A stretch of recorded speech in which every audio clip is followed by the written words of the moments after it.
Ahoy toy, welcome to Transfixed. So I finally have a Royal Guard, as you can see here, and he was not easy to find. I had to order this one online.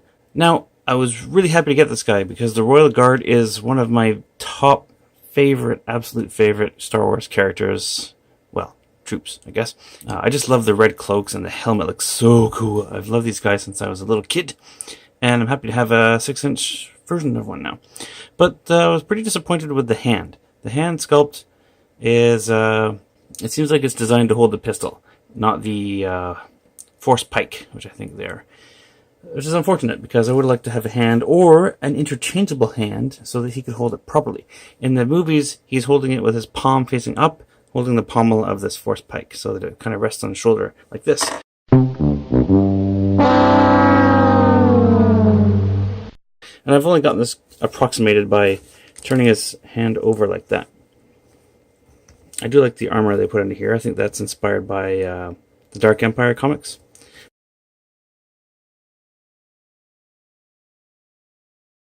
Anyway, this hand over here is pretty normal. You could probably do a better... Yeah, you know, I guess you would hold it a little bit better if you put it in that hand. But I don't really want my Royal Guard to be left-handed. That would probably work all right. So he does have the right joints, though, for the most part. Well, actually, not really. This pivot here goes up and down. Same on this hand, too. It would be nice if it curled inward, like the elbow. So what he's, you know, let's see, he's got this tiny little scout blaster pistol here, and that worked fine. But the problem is, yeah, I want him to hold it like this, and there's no real good way to do that. You can kind of get it to go like that, but he's got a bit of his finger pointing out. So what I thought I would do, that's actually not as bad as I thought now that I'm looking at it. What I thought I would do is put it upside down. This way, because it's angled in the right position where he can hold it and have it kind of backwards. So I thought, if I can heat this finger up, I could probably bend it inward and then maybe cut off his thumb and glue it onto the top. Now that I'm looking at it again, I might just settle for curling the finger in. So the way we do that is with heat. So I'm going to show you my heat gun. I've talked about this before with a hairdryer or heat gun. I think heat gun is the way to go. It's much faster. So let's take a look. Well, here we are in the garage. It's been a long time since I filmed out here, and I'm freezing my balls off, but that's why I don't film out here anymore, and the light is bad. So, here's the heat gun. It's just a cheap Canadian Tire Mastercraft heat gun that I got on sale for, I think, $20. There's two settings. There's a high and a low heat. I usually just use the low heat, and that works fine. Alright, so we're just going to try and bend this finger first, and then we'll kind of pull these out and push these two in.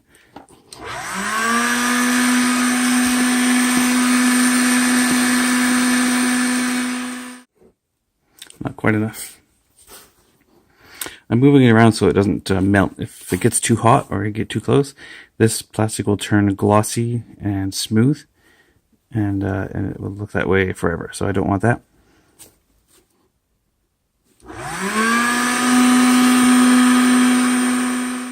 This hasn't gotten too hot, so I can still handle it with my hand. We've gotten a pretty good result there.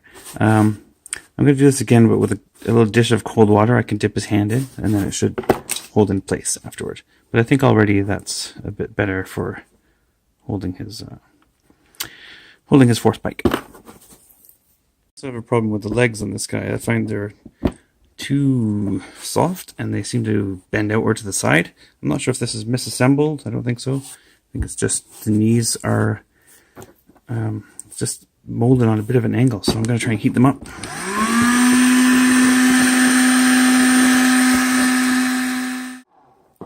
I want them to go in, so what I'll then do is put something in between here. Right. And then get a rubber band or something to hold his calves together while that hardens up. Okay, and we're done. So, the knees were a little bit softer than I expected. I actually put him into the fridge overnight so they would harden up, and That helped a little bit. They're still slightly wobbly, but not as bad as they were. So after I warmed them up with the heat gun, I then just dropped a bit of water on the back here, cold water. That didn't really do enough though, so then I put this between his legs and then taped his ankles together to kind of give him just a slight bow leg, and which ended up making the legs pretty straight after a night in the fridge. And he can take it. Just consider it part of his rigorous Imperial elite training. And then the hand, I had to have another go with a heat gun. I apologize for doing that off camera, but I think I got a bit better of a claw grip here after having a second go with the heat gun. And then again, dousing it in water, cold water afterward. I also tried to just sort of get the shape without, I don't want to wreck the, this one I'd already straightened out. Well, I don't remember if I had to straighten this one out, but anyway, I didn't want to melt this with the heat gun, so I just used an old paintbrush and tried to give him the grip that way. So that works pretty well, I think. And then you just need to adjust his cape back, pull it back a little bit from the shoulders so that it hangs nicely. And then, because I only want his hand to be visible and forearm if possible, and then just have it sit like that. And I think that gives it a more screen accurate appearance. And he might even stand up. I really wish Star Wars Black Series would come with a display base. If they're trying to be a premium line, I think that'd be a nice touch. So there is our Royal Guard.